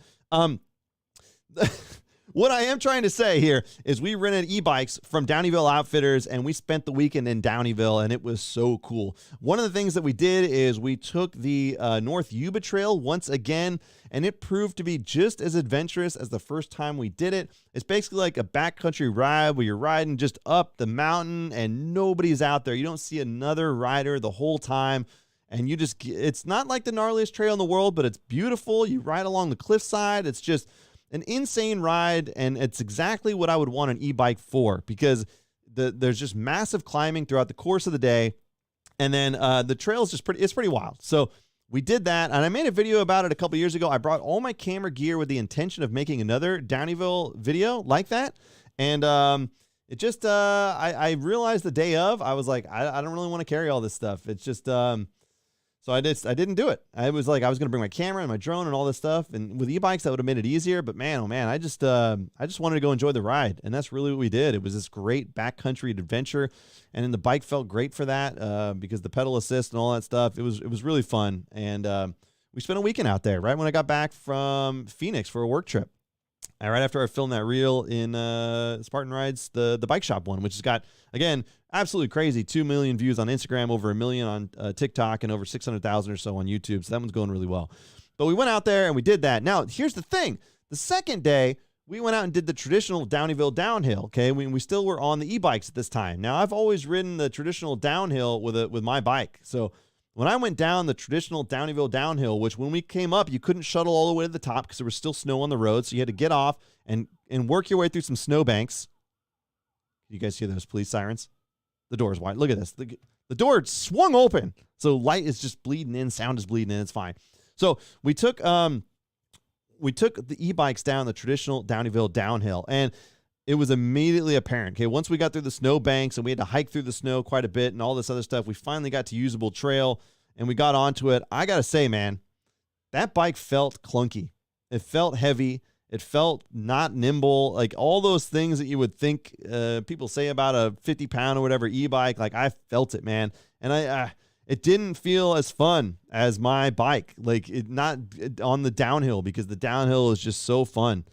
And you just want to whip it around. And maybe it's just time spent on the bike. Maybe what I needed is to spend more time on the bike. But I will say that it was the Heckler, man. I was just felt heavy, man. And it just like, it's right there. It's like, it's funny because the reason why I would want an e-bike is for those crazy backcountry adventures. And that fits right in, man. That's exactly what I wanted for. But on that traditional downhill, I didn't really want that bike. Like I wanted my bike, you know what I mean? So it's like funny how those lessons can be learned. And it was interesting. It felt heavy. It felt, I don't know. I didn't feel like I needed an e-bike for that. And I think you guys, so I'm glad I don't have just an e-bike in my stable. No offense to anybody that does, because I think they're amazing. But it's like, I definitely would want to have one of each. And I will one day. Okay, guaranteed. Brian, I'm counting on you to line up Yeti to give me a 160E, okay? Tell him I got millions of views, okay? I'm basically a superstar, okay? They should be signing me instead of Johan Borelli or whatever. No, wait, he's not. Wait a minute. Johan's not Yeti, is he? Who's the Yeti guy? All right, you can correct me in chat. All right, Spokesman MTV, thank you for the $20 donation, brother. I appreciate you, man. I'm sorry you got COVID, but hopefully you're feeling better. I know a bunch of people that are getting it right now. I got vaxxed and all that stuff, and I still got it. I was out for a week or two, but I finally came back into it, and that was months ago now, so I've been pretty good. Spokesman says, I can't let these other guys show me up in the donations category. Use this for some pints. Yes, thank you, sir. Thank you, sir. Justin Drake says, I ride packless. Yes, I'm sure everybody's got little cubby holes in their bikes now and stuff like that. There's all kinds of fun ways to do it. 2016, too many crashes. I have my Scott Genius since 2015. Oh, he says 2016. Boston Dawn MTB. I've still got my Yeti from 2018. I don't really feel like I need to upgrade it, but one of the advantages of partnering with Worldwide Cyclery, ladies and gentlemen, is that they've got really good access to Revel bikes. And when I go down there, I'm going to be like, look, Jeff, look, I'm not bringing my bike. I want to get on one of those Revels. The Revel Rail is the 29er, right? Is that right? I would like to get on one of those bikes and check it out. Those things look great. They look good. From what I understand, they ride really well. Whether or not I could tell the difference, totally in the air, right? Who knows? Who knows? I still to this day couldn't I have a bunch of footage I shot for the Forbidden Druid out in Sedona. I was planning to make a follow-up video that was almost like a review video. But to be completely honest with you guys, I feel pretty bad about putting out a review video for anything mountain bike related because I'm a buffoon, right? Could you imagine somebody watching a review of mine and being like, hey, it feels pretty cool. I wouldn't be like, with the slightly slacker head tube. I feel like I need a science lab, or a science jacket and all that stuff, which I have as a prop, by the way. But I feel like I would need, I don't have the head tube knowledge, nor do I want to be because of the slacker, whatever angles, now we're declining. Every go look at a mountain bike video review, right? Everybody just says, oh, it climbs like a goat. It descends really good. It's just, it's not for me. I just can't do it. But I thought of I should just make a funny one and then we'd be fine. Because I have tons of beautiful B-roll of that bike, that Forbidden Druid that I rode. Now, here's what I will say. And this is the extent of this is why the video would be really short. Here's what I will say about the Forbidden Druid. The first section of slightly chunky downhill we rode in Sedona on that thing, oh man, I barely felt it. I just went right through it. And I barely felt the rocks. I was like, wow, that feels different. But I couldn't describe to you why it felt different or how it felt different, right?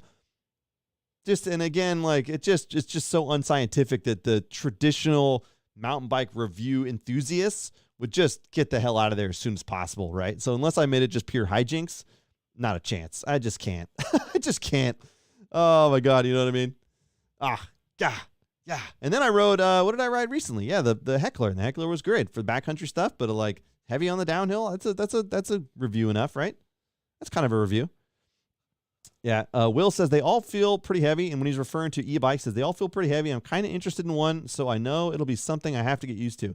Man, one thing that I think happened when I made that reel, and I was talking about the e-bike costing $800.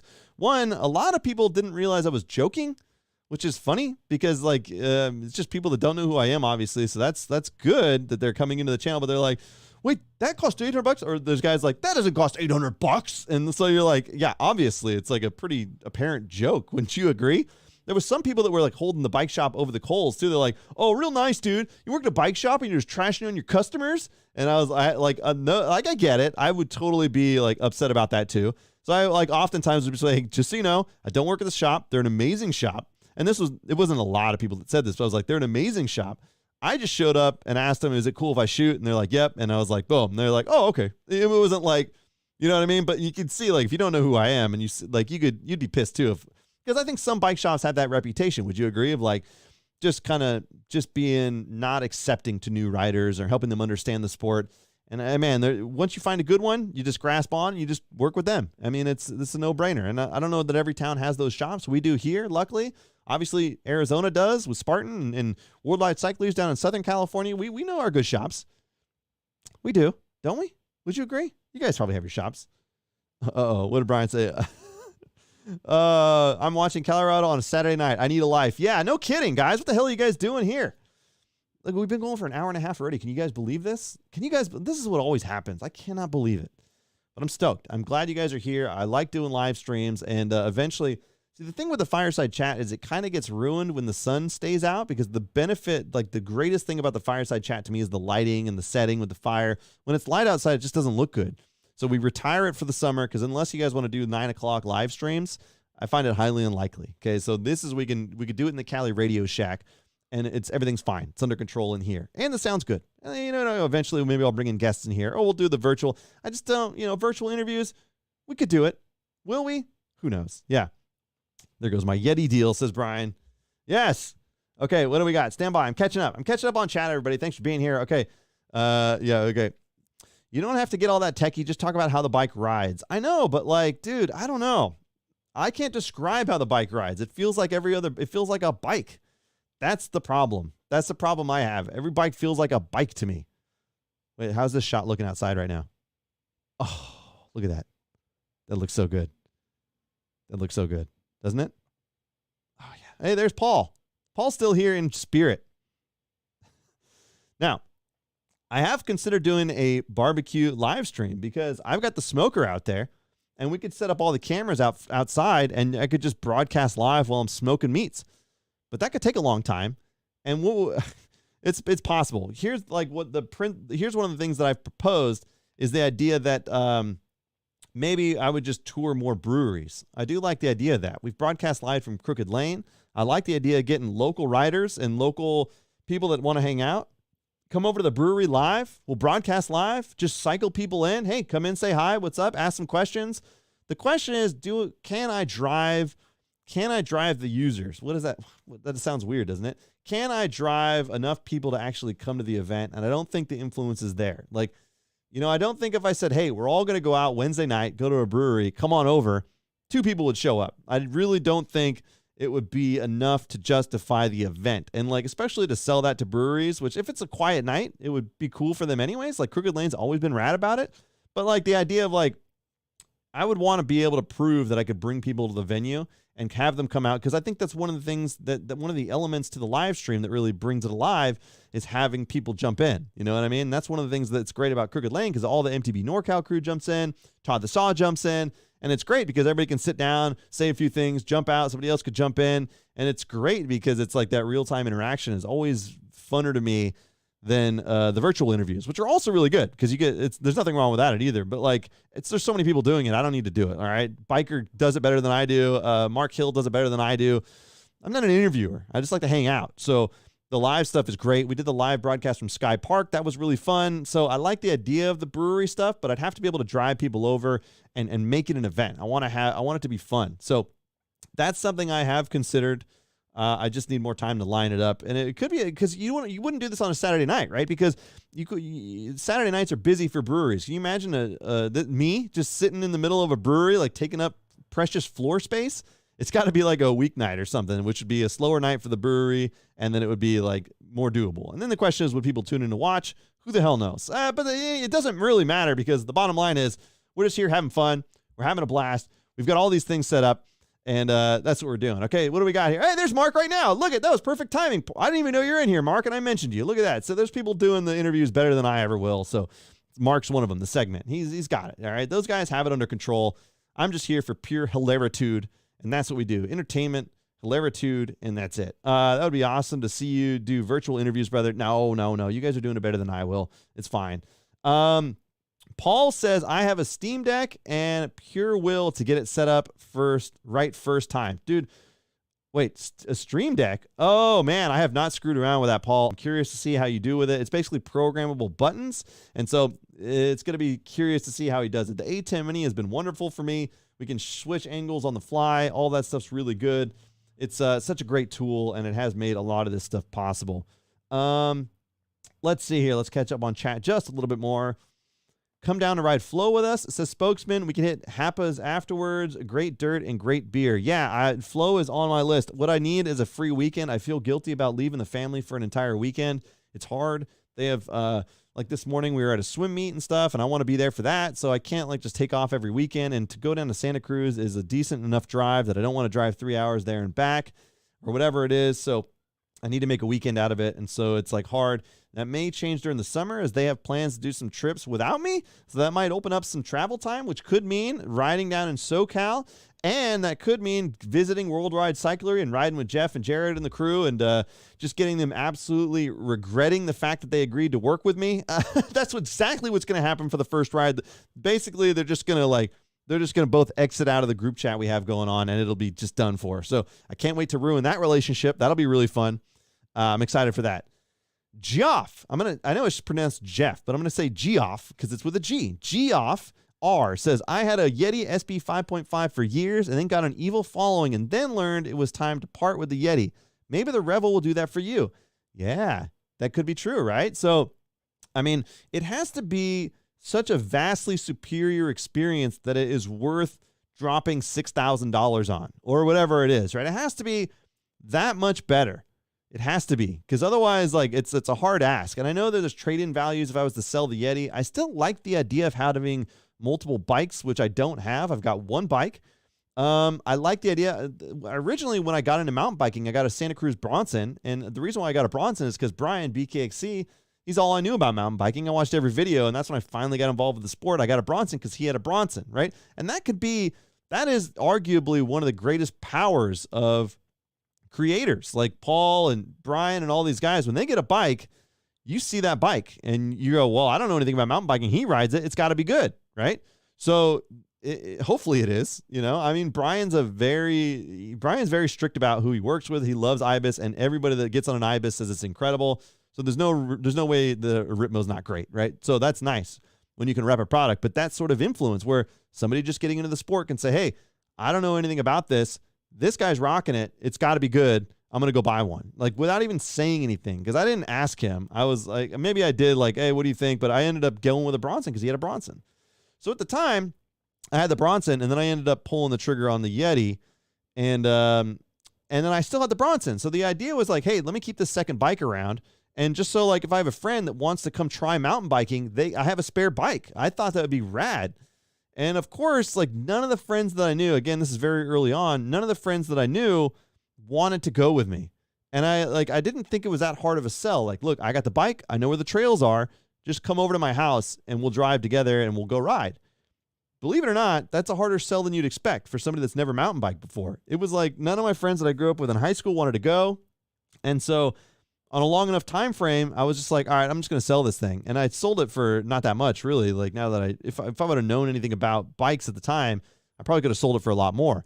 But you know what I mean? I had friends that, like, I could not convince to go ride with me. So I was like, what do I need this for? Now I know a lot of people, but, like, they all have their own bikes. So it's up to them to get to the trailhead. And would you agree, when you take somebody on a new trail, they could just get beat up too, man. If they've never ridden a bike before, you got to take them on the right trails. Just don't throw them into the meat grinder, please. Like, if you got a rider that's only gone a few times, please, dear God, don't take them to Downieville. They'll just have a miserable experience, okay? And then they're not going to want a mountain bike anymore. Just don't beat them up too hard, all right? Take it easy out there, everybody. I'm counting on you to get more people into the sport so they can use my affiliate link to Worldwide Cycler and make me more money.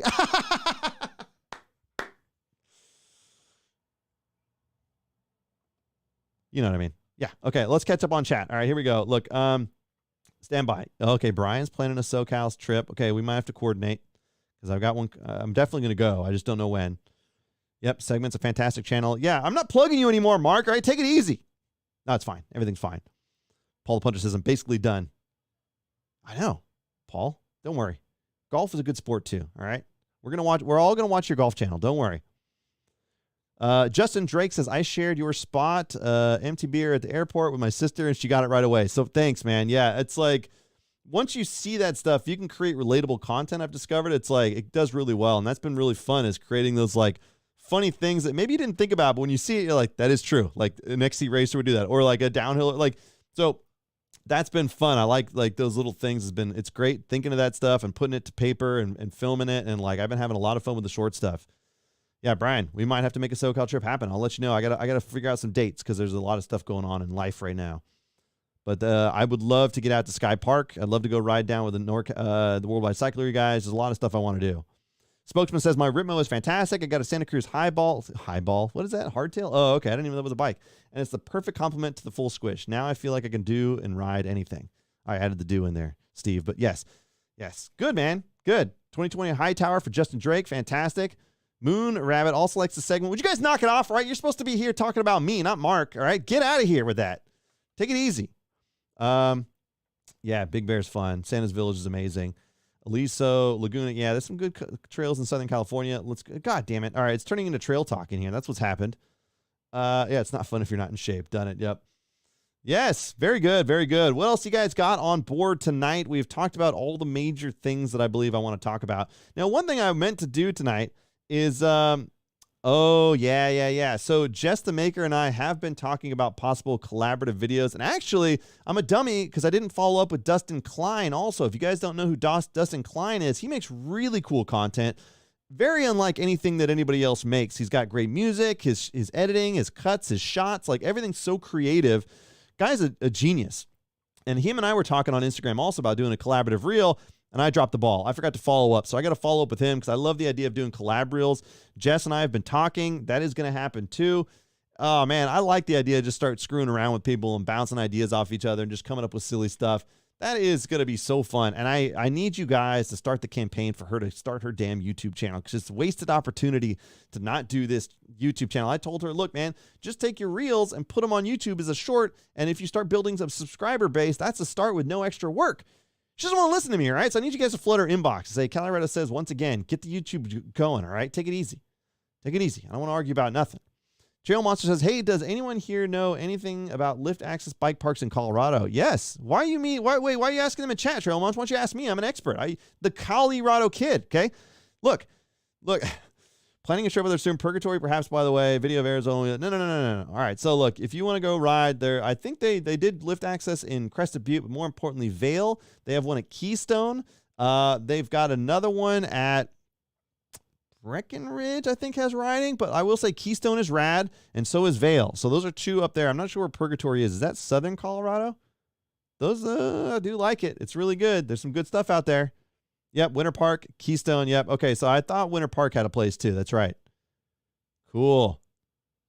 Yeah, so Jeff, you know Dustin Klein. Yeah, he is cool, man. And again, I reached out to him the other day because he made a story, and I was like, dude, he was like, dude, I love what you're doing. I was like, I love what you're doing more than me, you know?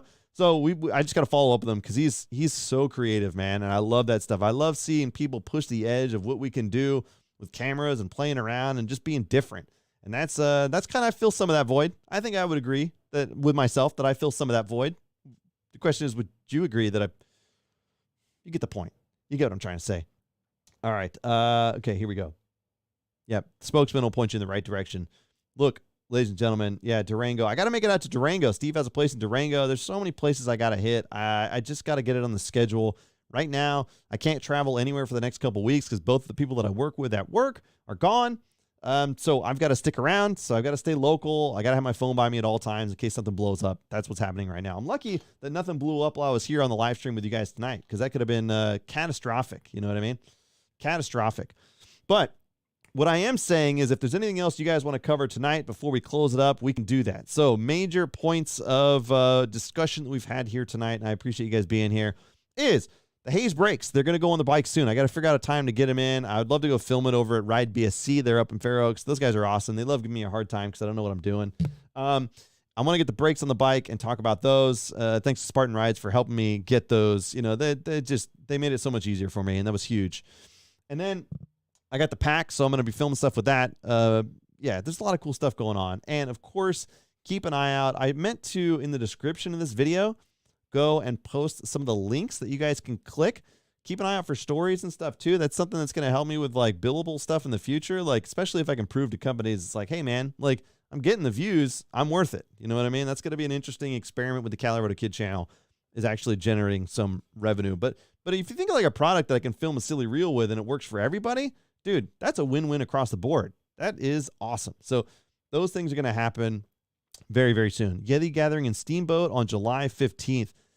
I don't think I can make that work. I'll look at it, though. I will look at it. It's I know there's a couple weeks in August where the wife and kids are going to be in Mexico, so I may have an opportunity to schedule some travel around then, and possibly July as well. So I've got to really look at it, figure some stuff out. I do want to do some traveling. It's hard balancing the idea, like, I just want to be outside and riding and creating stuff all the time, yet I have to go to work still. So, again, all these things are pushing towards, like, please help me make some money at this, and then we can start to figure this all out. Because, oh, my God, there's so much potential. There's so much potential. I've got to start pitching myself. One of the things, by the way, as a side note, before we even get to the end of this, can I tell you guys a story? Yeah, we're going to go to story time, okay? And I'm going to go outside for story time. Can you guys come with me? You guys want to come along with me? Okay, here we go. Stand by. You guys should be able to hear me still, right? Okay, come along with me on this journey, and let's do a little story time. Okay, here we go. So, look, here's the deal. Look. Okay. On a recent reel that I made, which was the chamois butter popcorn, something legendary happened. Absolutely legendary. Here's what it was. Okay. Do you guys know Mark Summers? Mark Summers hosted a show Unwrapped, and I'm pretty sure he hosted a bunch of other stuff back in the day. Was it Family Double Dare? You guys should know who Mark Summers is. The wife made a comment on my recent reel, which was chamois butter popcorn. She made a comment like, hey, this sounds like your show Unwrapped. Mark Summers came in and made a comment on my video. He's an absolute legend in the industry. And I'm like, dude, Mark Summers, how cool is that? Is that worth a story time out here? Do you guys know who Mark Summers is? Anybody in chat? I'm going to come in and check in just a moment. But he does Unwrapped, he did a bunch of other stuff. And I was like, dude, it's funny. If you look at what he did and does, it's hosting a show. It's going somewhere, talking to people. Somebody films the B-roll and you make a show out of it. I'm like, who could do that? Who could possibly do something like that? This guy. It's a story time with the Calirado Kid.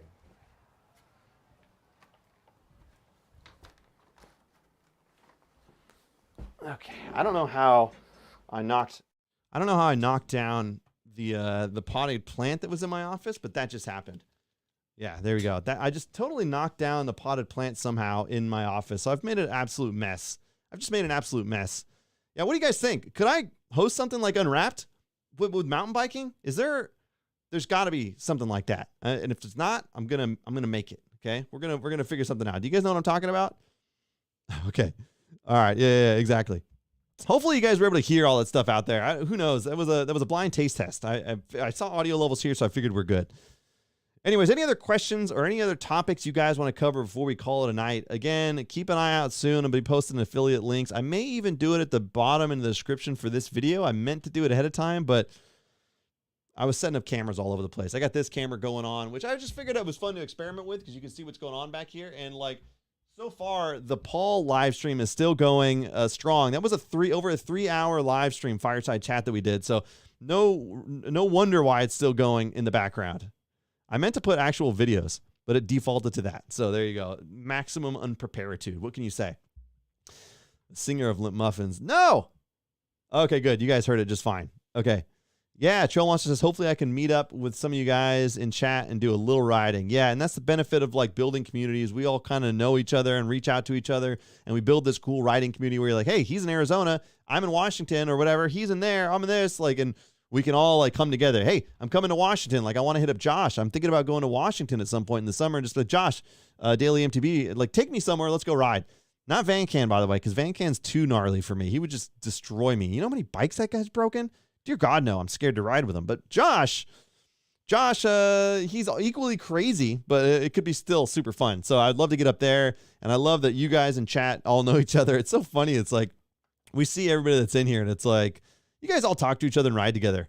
Oh, it's so cool. And as a result of this weird thing that we've done, which is mountain biking, we learned how to mountain bike. We learned how to find people in the mountain bike community. And now we've kind of established ourselves as like, you know, we have a lot of people that we know that we can ride with all across the country. And all of you guys, I feel like I like that. Mark, Brian Gong, Paul the Punter, of course. Just so many people. It's cool. It really is cool.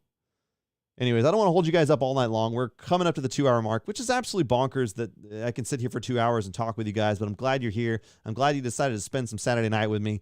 If you guys are listening to the podcast, which I am going to load this up as a podcast, super duper good for you. Make sure you go to my IG and all that stuff and subscribe. Find the Worldwide Cycler affiliate link and come to the YouTube channel because the videos are always pretty good quality, I think. It's one of the things I'm proud of.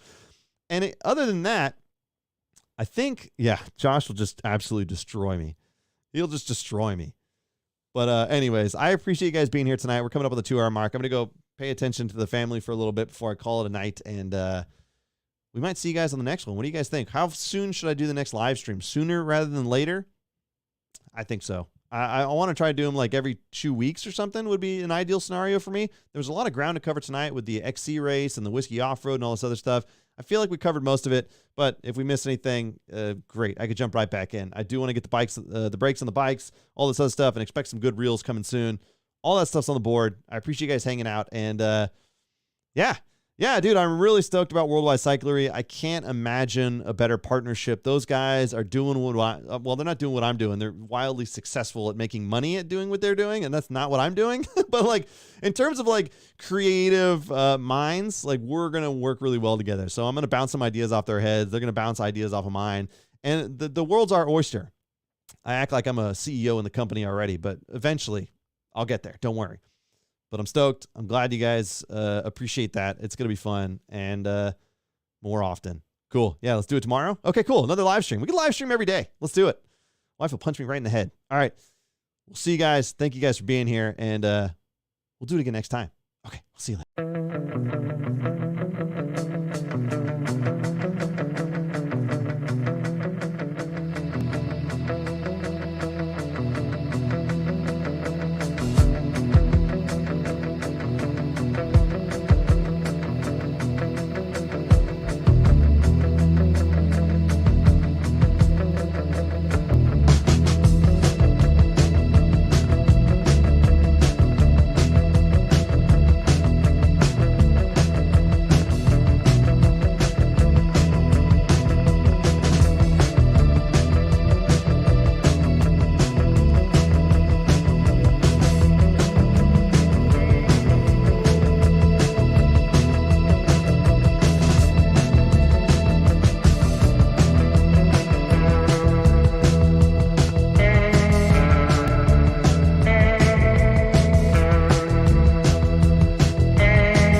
As a side note, thanks for sticking around, everybody. As a side note, how good is the mustache focus I've developed on the Sony camera? Like, I specifically reached out to Sony and I was like, hey, do you guys have some sort of like mustache focus setting? And they responded back, no, but they offered to make it for me. Wait a minute, now it's failing me. Look at that. I mean, you could see what I ate for breakfast in that mustache. You know? I'm just saying it's pretty good. Thanks to Sony for making some multi-million-dollar software for me. Appreciate it. Okay, that's all we need. Sorry, guys. We're gonna close it out. Okay, bye.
What are you guys still doing here? All right, the stream ended. All right, wait. Oh, I didn't hit the.